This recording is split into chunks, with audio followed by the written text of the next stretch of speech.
Il y a encore du nouveau à la Factory et cette fois-ci, c'est du côté du gardien. Ce n'est pas une surprise, c'est quelqu'un qui a été attendu.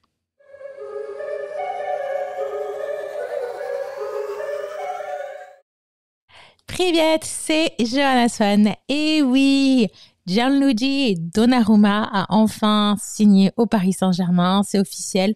On l'attendait depuis longtemps, cette officialisation. Il n'a pas pu le faire puisqu'il était focus sur l'Euro. Au passage, l'international italien de 22 ans et bien sûr champion d'Europe.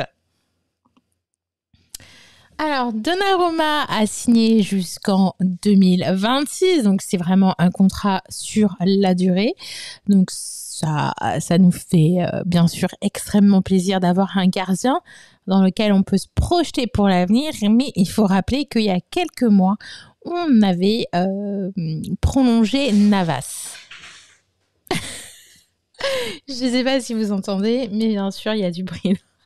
Il y a des bruits autour, c'est mon chat. Donc cet international italien provient de l'AC Milan. Donc, il avait fait sa formation là-bas. Ce fut l'un des meilleurs joueurs, justement, à l'Euro 2020 qui s'est joué en 2021. On l'a surtout remarqué sur la qualité de ses arrêts au penalty. Bien sûr, ce n'est pas un gardien parfait. Il a un profil qui est un petit peu différent de celui de Navas. Navas, lui, il a énormément d'expérience dans la Ligue des Champions, donc c'est pas vraiment le même profil. La concurrence, je ne sais pas comment ça va se faire. Il faut bien sûr préparer l'après Navas.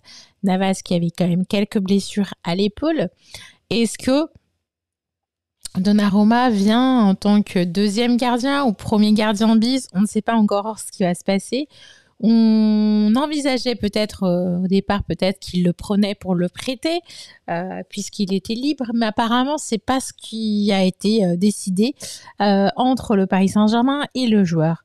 Comment Navas a pris la nouvelle? Comment ça va s'organiser en termes de rotation de gardien, même si j'aime pas ce mot, parce que pour moi, la rotation, c'est quelque chose qui est très particulier côté gardien. On doit au maximum donner de la confiance au gardien, avoir une certaine stabilité.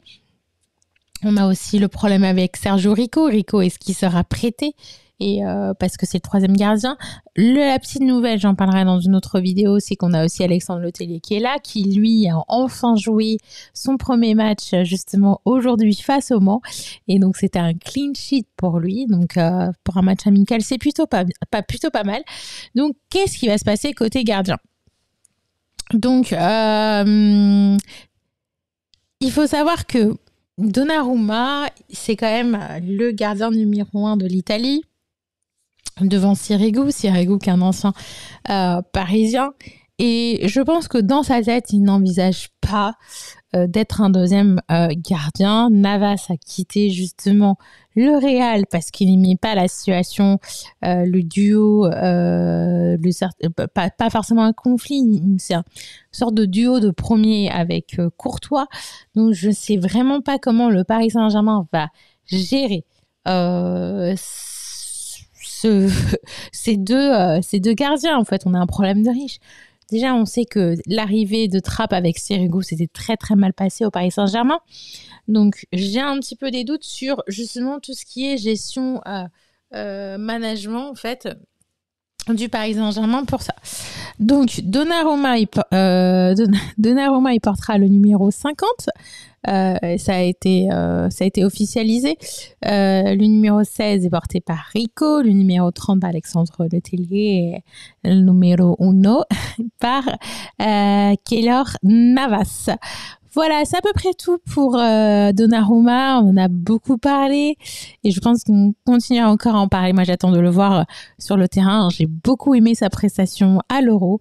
Donc, j'attends beaucoup de ce gardien durant la prochaine saison du Paris Saint-Germain. Merci à vous d'avoir regardé cette vidéo jusqu'au bout. N'oubliez pas de liker et de partager cette vidéo. C'est très très important. Et si vous abonnez, bien sûr, n'oubliez pas la petite cloche pour avoir justement une notification dès que je publie une nouvelle vidéo, dès que je suis en live. Portez-vous bien et surtout, vive le Paris Saint-Germain. Ciao! Paris SG, tous ensemble on chantera cet amour qu'on a pour toi, qui ne cessera jamais.